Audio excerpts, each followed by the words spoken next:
Olá pessoas, eu sou Maurício dos Reis, professor de Física, e essa é a nossa série sobre máquinas térmicas. A série onde a gente fala sobre tudo, menos máquinas térmicas. Tá, vamos devagar.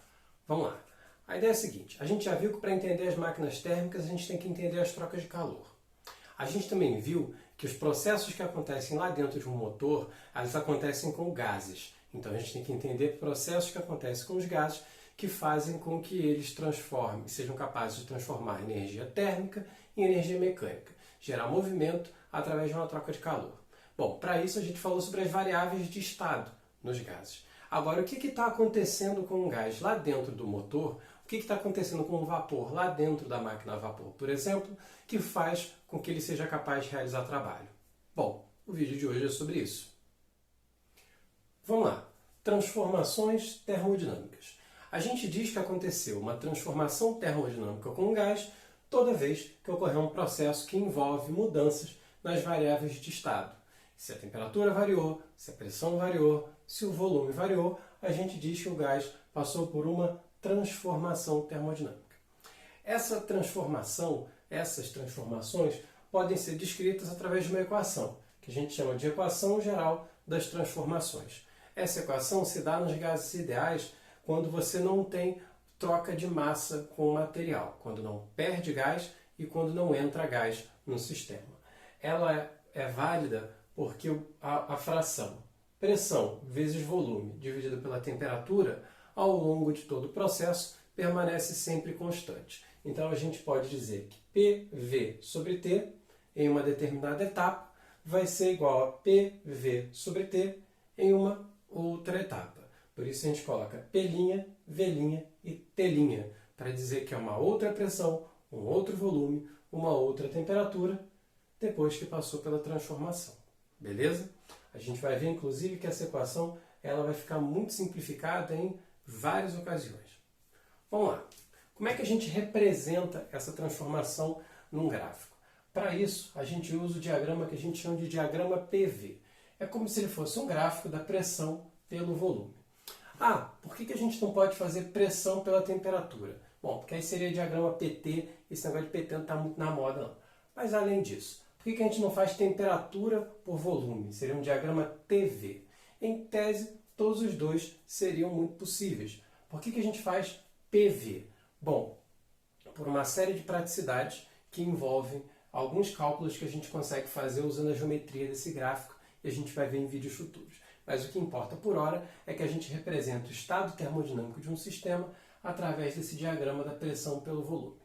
Aqui em azul, nesse diagrama, por exemplo, a gente vê o que a gente chama de um ciclo termodinâmico. O que é um ciclo termodinâmico? É quando você tem um conjunto de transformações termodinâmicas e elas te levam sempre para os mesmos estados.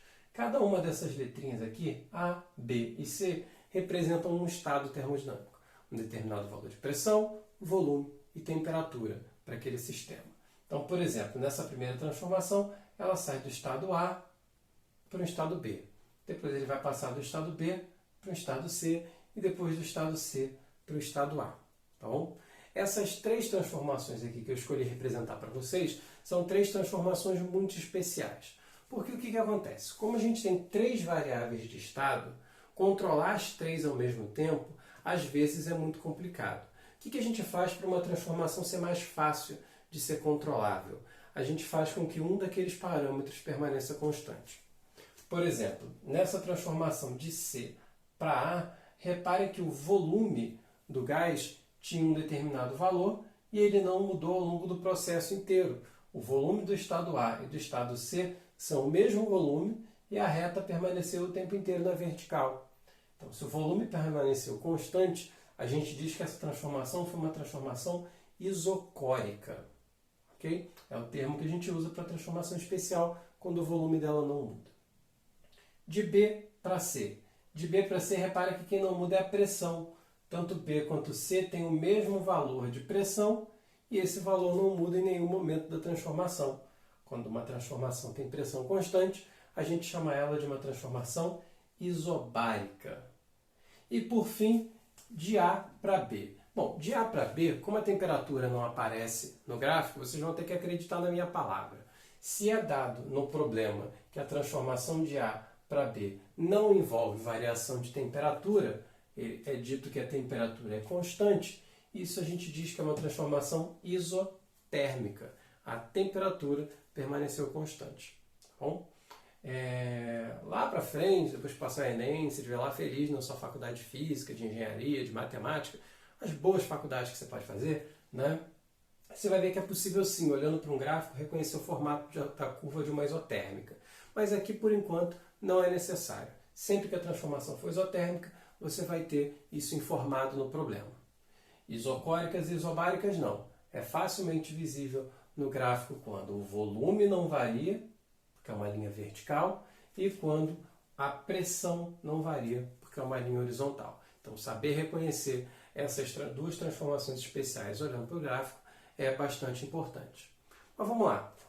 Eu comentei com vocês que essas transformações especiais elas são relevantes porque elas fazem com que seja mais fácil controlar o processo. Vamos ver como é que isso funciona? Vamos lá. Parece um monte de fórmula, parece uma complicação gigantesca. Até é um pouquinho, mas não é tanto assim não. Na verdade, isso daqui é uma simplificação, tá bom?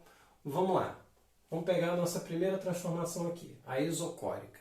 A equação geral é essa daqui, certo? Porém, o volume não muda. O volume é o mesmo dos dois lados. Repara que eu não coloquei nem velinha do outro lado. O que significa isso? Significa que você pode cortar o volume dos dois lados, só te sobra a pressão e a temperatura. Numa transformação isocórica, você vai ficar com P sobre T é igual a P' sobre T'. O mesmo nas outras. Na isobárica, quem não muda é a pressão. A pressão é a mesma dos dois lados. Se ela é a mesma dos dois lados, corta a pressão, só sobrou volume e temperatura. V sobre T é igual a V' sobre T'. A isotérmica é a mesma coisa. Se a temperatura é a mesma dos dois lados, corta a temperatura. Só sobra P vezes V. P vezes V é igual a P' vezes V'. Reparem, então, que sempre que a gente tiver uma transformação especial, o que vai acontecer é que na nossa equação geral de transformações, você vai lá e vai escolher o fator que permaneceu constante, no caso aqui, por exemplo, foi o volume, e eliminar esse fator da equação, transformando ela numa equação muito mais simples de ser resolvida. E aí, visualizou mais ou menos como é que funciona? Entendeu mais ou menos como é que funciona essa história de transformações termodinâmicas? Como é que funcionam essas transformações especiais? Que tal colocar então na prática? Que tal fazer alguns exercícios? Ao longo da semana eu vou colocar vídeo no canal com a resolução de alguns exercícios, mas bom, você pode ir se adiantando e tentando fazer você mesmo, né? Parece uma boa ideia. Bom, além disso, não se esqueça de curtir o vídeo, se inscrever no canal, deixar comentário com as suas dúvidas e bom, esse tipo de coisa que você sabe muito melhor do que eu. Até a próxima!